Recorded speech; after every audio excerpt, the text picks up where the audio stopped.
Bonjour à tous. Si je devais donner un titre au message de ce matin, c'est un titre assez simple, ça serait Dieu dans ma souffrance ou Dieu dans la souffrance. Frères et sœurs, qui n'a jamais dit à Dieu, mais pourquoi cette épreuve, Seigneur? Qui n'a jamais dit à Dieu, mais pourquoi ça m'arrive à moi? Alors j'aimerais dire ce matin que personne n'échappe à la souffrance. Que l'on soit chrétien ou non chrétien, homme ou femme, riche ou pauvre. Ma grand-mère disait, c'est la souffrance, tout le monde un jour y passera, que vous soyez vieillard, enfant, croyant ou non. Un jour ou l'autre, vous vivrez une souffrance qui va frapper à votre porte. Ce n'est qu'une question de temps. La souffrance, par exemple, ça peut être, je dirais, elle peut prendre plusieurs visages. La souffrance, on peut la vivre quand nous perdons un bien-aimé qui soit part par maladie, soit par simplement une vieillesse, mais c'est une perte et c'est une souffrance. Mais la souffrance est aussi présente parfois et l'épreuve dans la perte d'un emploi ou bien dans un temps de chômage qui dure longtemps. La souffrance, on peut la vivre aussi dans une situation de couple difficile. Et je sais que je m'adresse à un public qui, pour certains, ont vécu tout cela. Parfois, la souffrance, on la vit avec des problèmes avec nos enfants, n'est-ce pas? Ou bien nos parents. Parfois, c'est un célibat qui nous fait souffrir. Et que dire de parfois la persécution morale que l'on peut vivre parfois dans notre vie, dans un travail, par des collègues de travail ou, pour ceux qui sont plus jeunes, par des élèves qui sont parfois des élèves envers d'autres élèves, on vit de la souffrance. J'aimerais vous dire que cette souffrance soit dramatique ou pas, je crois que la souffrance parfois nous déstabilise. Parfois elle vient même nous briser. Et j'aimerais vous dire que le chrétien n'est pas obligé de tomber dans le fatalisme. Un enfant de Dieu, un disciple, n'est pas obligé de tomber dans la résignation, ni dans l'endurcissement de cœur. Parce que parfois la souffrance nous amène à être résignés, endurcis ou fatalistes. Souvent, face à la souffrance, nous adoptons deux types de comportements. Soit nous baissons les bras rapidement, ou bien nous sommes dans l'endurcissement et la rébellion contre Dieu. Vous savez combien parfois j'ai été dans ma maladie choqué par le silence de Dieu. Et souvent dans ce silence, nous dirigeons notre colère contre lui. Parce que parfois on n'entend pas, ou apparemment il y a ce silence qui nous perturbe, et nous sommes souvent en colère. Souvent nous décidons de tourner le dos à Dieu, parce qu'il y a de la souffrance. Mais j'aimerais vous dire ce matin que Dieu nous offre un autre choix que le fatalisme ou l'endurcissement.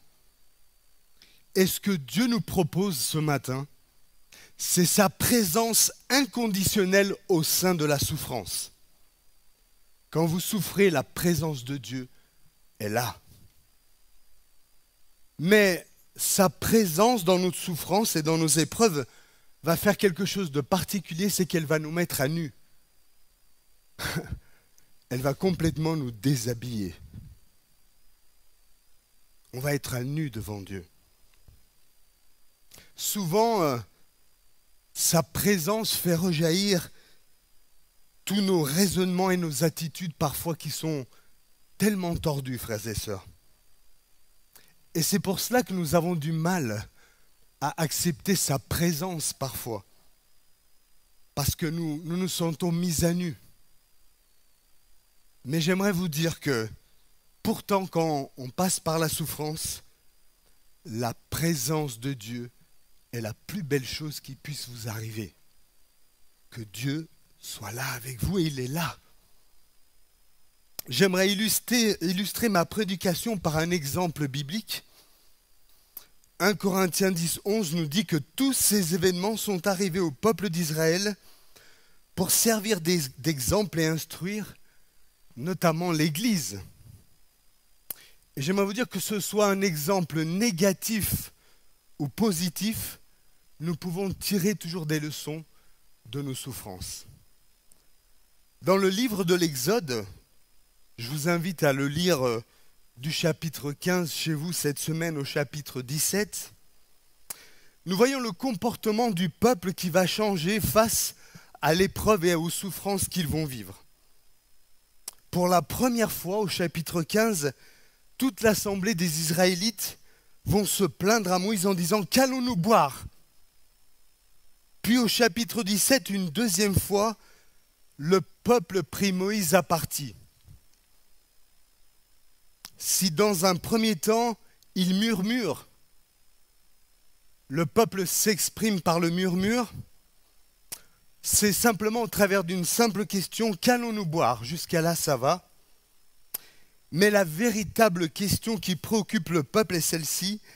L'Éternel est-il oui ou non au milieu de nous? La présence de Dieu est-elle oui ou non au milieu de nous? Et tout l'enjeu est là.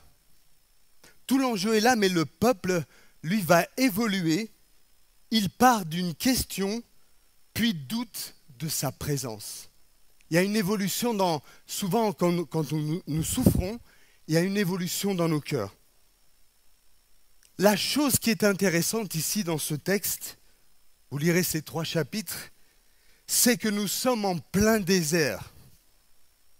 Et le désert dans la Bible est souvent comparé à un lieu de souffrance et de malédiction. Alors lorsqu'ils sont éprouvés dans le désert hors d'Égypte, que fait le peuple? Ils vont paniquer. Ils ne comprennent pas. Le peuple est tout d'un coup submergé par la peur de manquer. Vous avez déjà eu peur de manquer? Mais le peuple a peur de manquer. Et là, ce qui se passe, c'est que tous les repères du peuple étaient en Égypte. Ils avaient tous leurs repères là-bas. Ils disent à Moïse qu'ils préfèrent retourner en Égypte plutôt que d'être éprouvés dans le désert. Ils disent, mais en Égypte, au moins, il y avait à manger, il y avait à boire, et puis on avait nos repères habituels.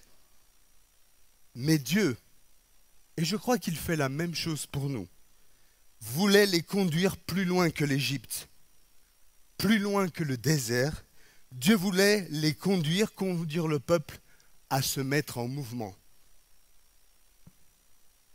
Et ce matin, si vous passez par des moments difficiles de souffrance, Dieu veut nous mettre en mouvement. Dieu ne veut pas que l'on reste figé au désert. Et j'aimerais cette histoire qui se passe pour nous servir d'exemple. Je crois que c'est la même chose dans nos vies. Lorsque des épreuves ou des souffrances nous accablent, c'est comme si nous nous retrouvions en plein désert.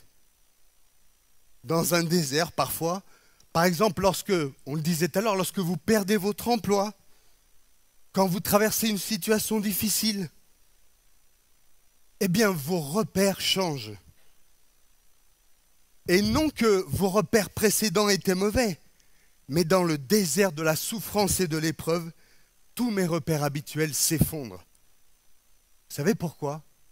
Parce que Dieu veut nous apprendre à ne plus compter sur nos propres repères dans la souffrance et dans l'épreuve, mais à compter sur lui. Il veut qu'on apprenne à compter sur lui.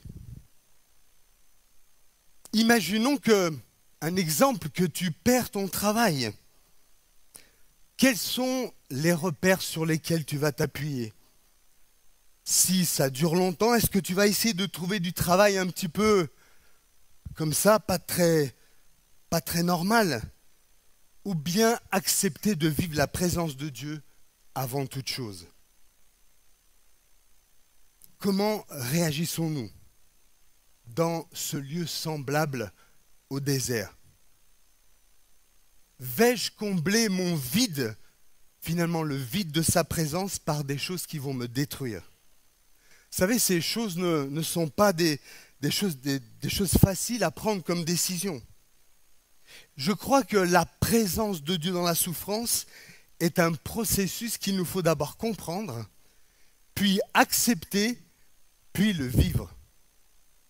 Il faut le comprendre, l'accepter et surtout le vivre.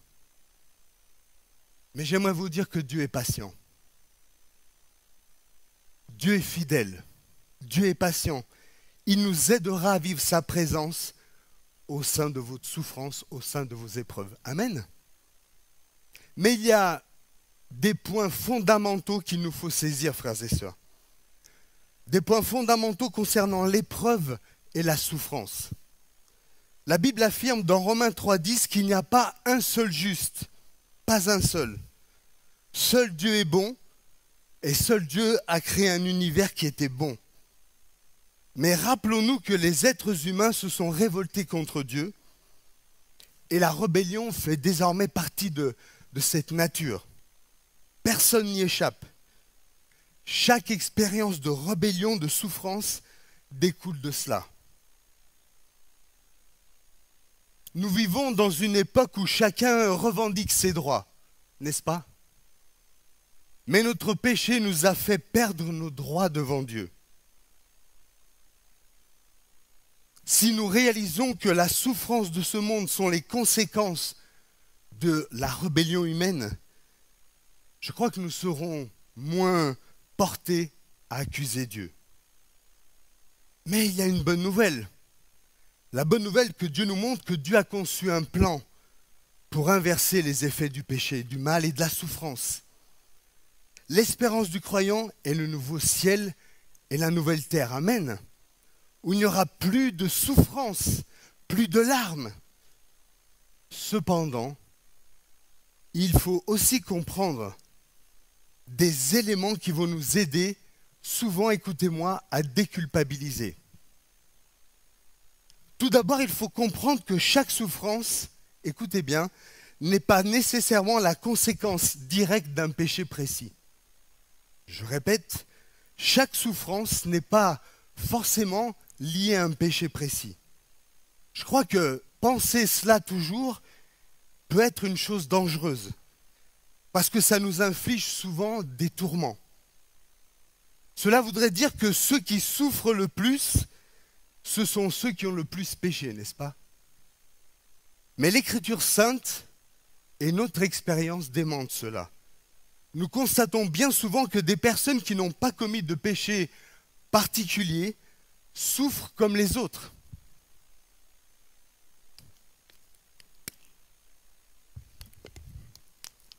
Alors posons-nous la question, pourquoi le malheur atteint celui-ci plutôt que l'autre?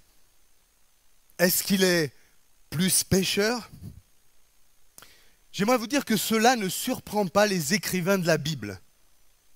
Mais ce qui étonne les écrivains de la Bible n'est pas le châtiment, mais la patience de Dieu.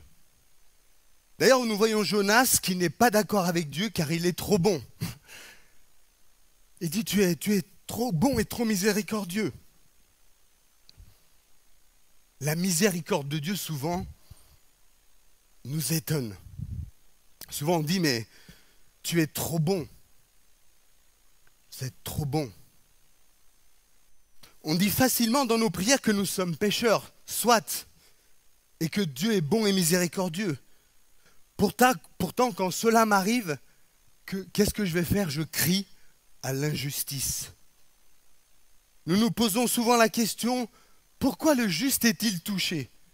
Pourquoi cette personne est-il touchée? Alors nous avons l'exemple de Job.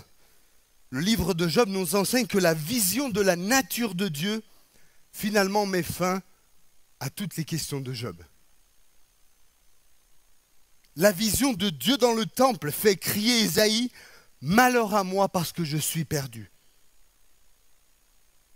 Malheureusement, frères et sœurs, quand l'épreuve et la souffrance arrivent, je pense de suite à un péché spécifique. Et je me pose la question, quel péché ou quelle faute ai-je commis quand l'épreuve et la souffrance arrivent? Il nous arrive de penser qu'il y a un lien de cause à effet entre une faute commise et l'épreuve et la souffrance quand elle me touche. Oui, il arrive que dans l'épreuve, Dieu utilise cette épreuve parfois afin de nous corriger, oui, afin de nous remettre dans une trajectoire qui est bonne. Parfois, la maladie peut être le résultat d'un péché direct, oui, mais d'un point de vue biblique et de notre expérience humaine, il n'y a pas nécessairement un lien entre un péché et une souffrance particulière. Nous le voyons dans Jean 9. Il n'y a pas nécessairement de lien entre la faute que nous aurions commise et la souffrance qui me touche. Malheureusement, beaucoup de fléaux frappent tous les hommes. Tous ces malheurs sont les séquelles de la chute, c'est la marque d'un monde déchu, frères et sœurs. C'est une conséquence du mal qui est là, et que bien souvent, ce mal-là, nous y cédons nous-mêmes, n'est-ce pas? Je ne sais pas si nous avons sondé les Écritures, car quand la souffrance dans l'épreuve nous touche, parfois nos questions restent sans réponse. Job est la figure symbolique du juste qui souffre. On voit qu'il est dit qu'il est juste devant Dieu et devant les hommes. Il est intègre plutôt. La Bible dit qu'il est intègre devant Dieu et devant les hommes.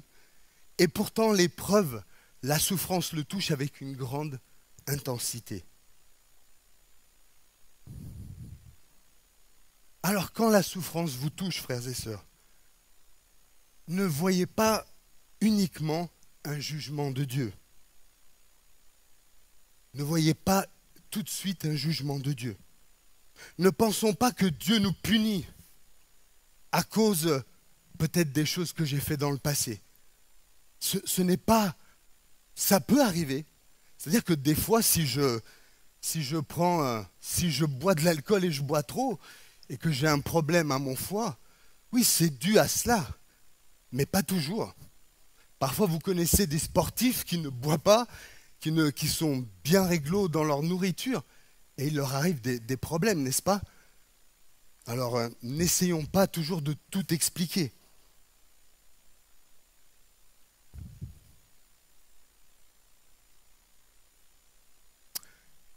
J'aimerais vous dire que pensez cela.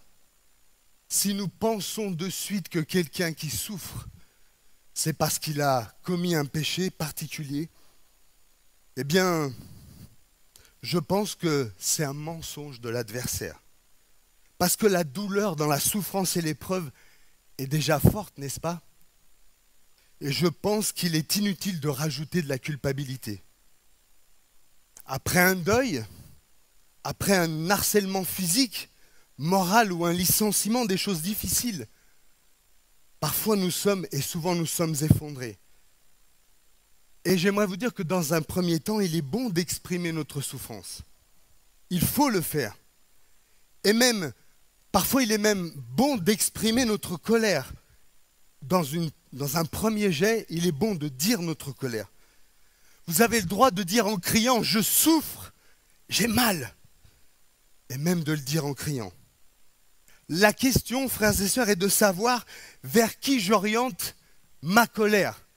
Vers qui est-elle orientée? Vers Dieu? Les Hébreux dans le désert l'ont orientée vers Dieu. Mais nous pouvons diriger notre colère vers ce qui nous arrive, vers l'injustice, vers la souffrance, vers le mal. Parce que l'épreuve, en tant que telle, reste un mal.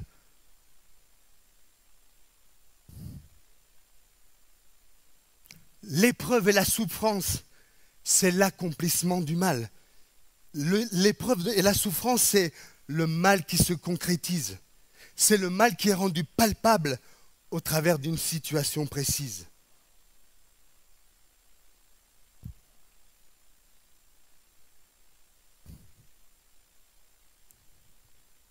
Vous avez le droit de crier votre colère.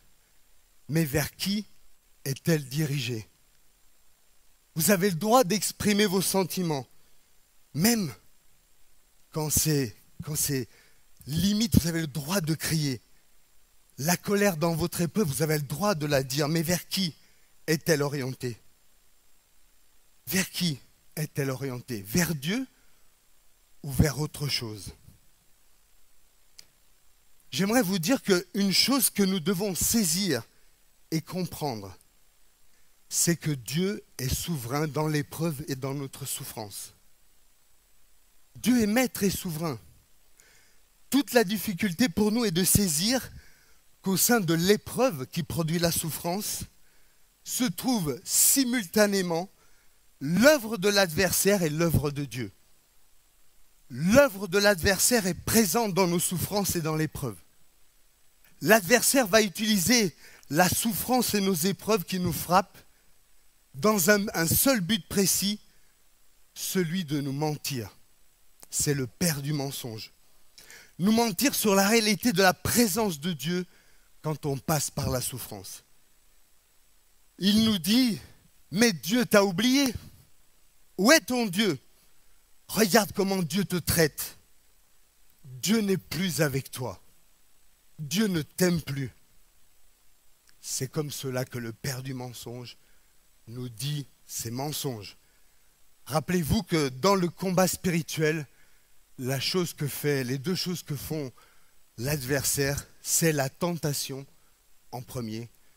La tentation dans l'épreuve ou la souffrance, et après l'accusation. Tentation suivie d'accusation. Mais l'œuvre de Jésus veut détruire ce mensonge de l'adversaire. Parce que Dieu veut manifester sa présence au sein de vos épreuves, au sein de votre souffrance. Dieu veut renverser l'œuvre de l'adversaire. Il l'a fait de façon définitive à Golgotha, à la croix. Dieu a cette capacité de réorienter le mal, c'est-à-dire de changer le but pourquoi le mal était fait au début. Vous savez, c'est quand on dit toute chose concourt au bien de ceux qui aiment Dieu. Ce n'est pas ce toute chose qui nous conduit à Dieu, c'est Dieu qui redonne un sens dans notre souffrance et nos épreuves. Il réoriente ce qui doit être réorienté. C'est-à-dire que ce qui était fait pour nous détruire, Dieu a un plan et réoriente notre vie. Amen. Comme il l'a fait pour Joseph, comme il l'a fait pour de nombreux hommes et femmes de Dieu. Dieu veut utiliser l'épreuve et même notre souffrance comme un tremplin dans nos vies. Il nous faut ne plus voir nos épreuves et nos souffrances comme une fin en soi. Ne plus voir cela comme quelque chose qui veut nous détruire. Mais Dieu veut réorienter les choses. L'épreuve et la souffrance ne doivent pas nous renfermer, frères et sœurs. Parfois, dans nos souffrances, nous nous renfermons, n'est-ce pas? On boude, on se cache, on n'a plus envie de parler. Ça ne vous arrive pas? Vous vous cachez. Où es-tu? Où es-tu? Dieu est le Dieu du mouvement. Alors à la question, pourquoi Dieu permet l'épreuve? Pourquoi Dieu permet l'épreuve et la souffrance? Pourquoi Dieu a-t-il permis l'intrusion du mal? Les théologiens répondent que c'est la seule question qui reste sans réponse. C'est ce qu'on appelle un mystère opaque. C'est quelque chose où Dieu ne répond pas. Mais si je n'ai pas de réponse au pourquoi, je sais une chose. Quand je marche dans la vallée de l'ombre de la mort, sa présence est là. Je ne crains rien car Dieu est avec moi. Et j'aimerais vous dire que toute pensée qui viendrait vous dire le contraire n'est qu'un mensonge de l'adversaire. Dieu est avec nous.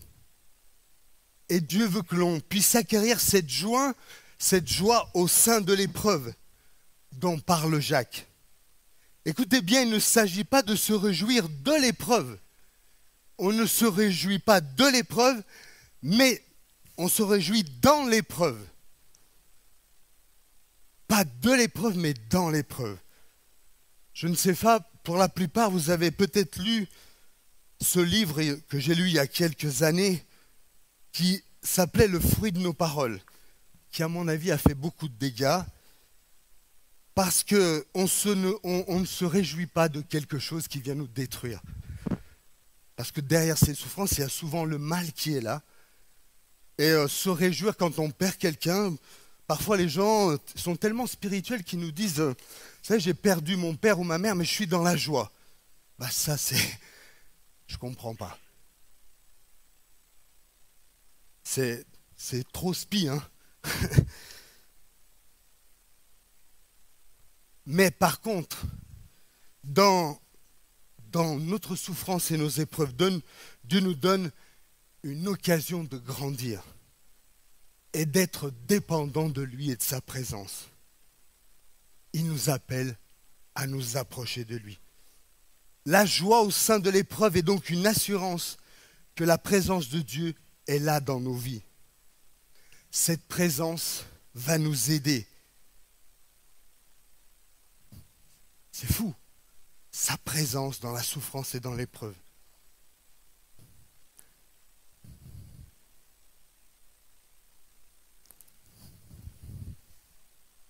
J'aimerais conclure. Nous sommes donc face à un choix. Soit accepter de vivre la présence de Dieu dans nos souffrances pour ne pas sombrer dans le découragement et le fatalisme, ou bien on cherche à revenir à des repères anciens qui sont souvent des repères charnels.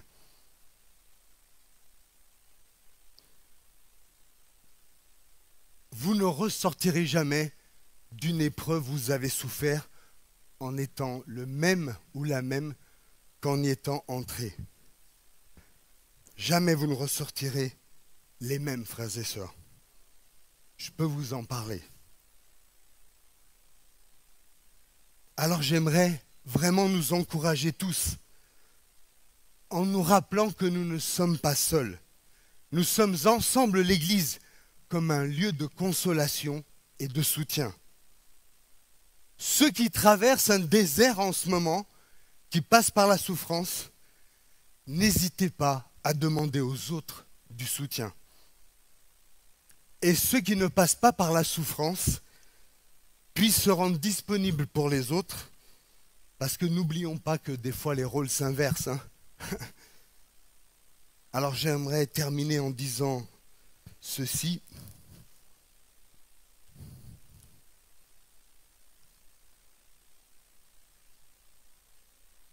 Même si ta souffrance est trop sombre pour toi, même si l'ennemi te dit des mensonges, Dieu est avec toi dans ta souffrance, dans ton épreuve. C'est une promesse et il t'aime. Dieu t'aime. Parce qu'il nous dit que méchants comme nous sommes, nous savons donner de bonnes choses à nos enfants. À plus forte raison. À plus forte raison, si nous sommes méchants, Dieu nous accompagnera. Oh certes, il n'est pas toujours d'accord avec nos choix, mais il nous aime. Il est un Père. Rappelons-nous de ça, frères et sœurs. J'aimerais qu'on puisse incliner nos fronts. Peut-être qu'il n'y a personne ce matin qui passe par des épreuves qui ont généré de la souffrance. Mais on ne sait jamais s'il y avait peut-être une personne qui passait par la souffrance au milieu de nous. On veut prier.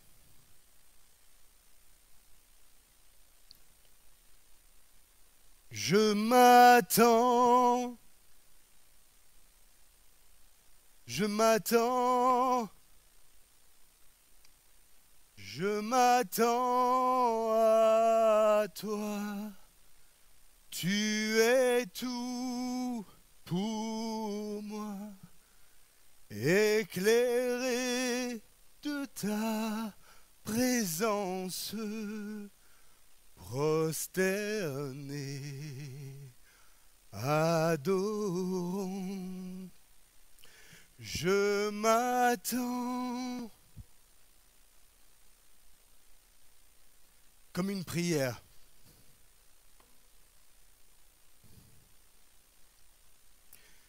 Éclairé,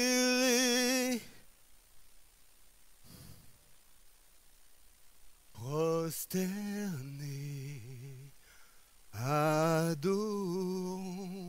On va le dire une dernière fois et vous, comme une prière, si vous passez par l'épreuve ou la souffrance, dites-lui, je m'attends comme une prière à toi.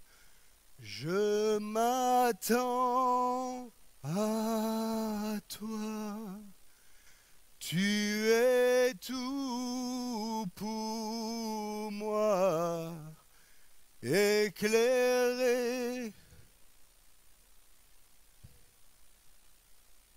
prosterné, adorons. Seigneur, je crois, veut s'adresser à quelqu'un ce matin. Tu te dis dans ton cœur, Seigneur, oui, tu es là pour les autres, mais moi, tu te rends compte ce matin que tu ne t'attends plus à Dieu.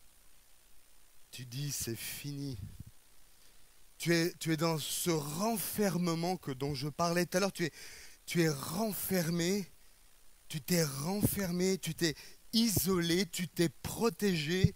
Tu es dans tes murs, tu es complètement entouré de murs et tu es blessé et pourtant tu lèves les mains vers Dieu. Tu dis que Dieu est grand, tu connais ce grand Dieu, tu sais dans ton fort intérieur qu'il est grand, qu'il est puissant, tu sais même en parler pour les autres. Mais pour toi, dans ta situation, eh bien, dans la situation que tu es en train de vivre pour toi, eh bien, il n'est rien puisque tu t'es enfermé. Tu peux chanter « Je m'attends à toi », mais en fait, tu ne t'attends pas à lui. Tu t'es déjà tellement renfermé et le Seigneur dit à une ou plusieurs personnes, ce matin, mon fils, ma fille, je m'approche de toi. Dans ta souffrance que tu as enfouie, dans les épreuves qui t'ont vraiment fait du mal, que tu as enfoui pour ne pas souffrir, ce matin, si tu es là et si tu veux trouver la libération, tu n'as pas besoin de lever la main. Simplement dis en ton cœur, Seigneur, je veux ta présence au sein de ce que je suis en train de vivre et je te demande de me libérer. Et je prie dans le nom de Jésus. Je prie en cet instant dans le nom de Jésus, par la puissance de la parole et de l'esprit, conjointement qui viennent vers toi maintenant. Et c'est comme si Dieu brisait tous ces contournements, tous ces murs dont tu t'es un petit peu érigé pour ne pas, qu'on ne vienne pas vers toi finalement et qu'on ne puisse pas percer cette carapace. Mais aujourd'hui, Dieu vient dans la puissance de son Saint-Esprit. Et si tu dis oui, il vient dans la puissance de l'Esprit. Et si tu dis oui, il fait tomber ces murs dans le nom de Jésus. Et cette souffrance qui était pour toi comme quelque chose qui te détruisait, il te sort de là dans le nom de Jésus. Il te sort de cette souffrance. Si tu lui dis oui aujourd'hui, Dieu te libère. Ma sœur, mon frère, Dieu te libère au nom de Jésus. Que la main de Dieu continue à te parler tout au long de cette semaine.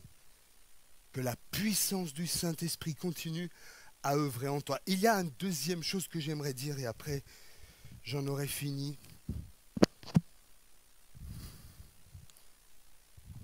Cette deuxième chose que je crois que Dieu me montre, c'est que ta position, la position que tu as, t'empêche d'être vrai. Ta position que tu as empêche d'être vrai. Et le Seigneur t'appelle ce matin.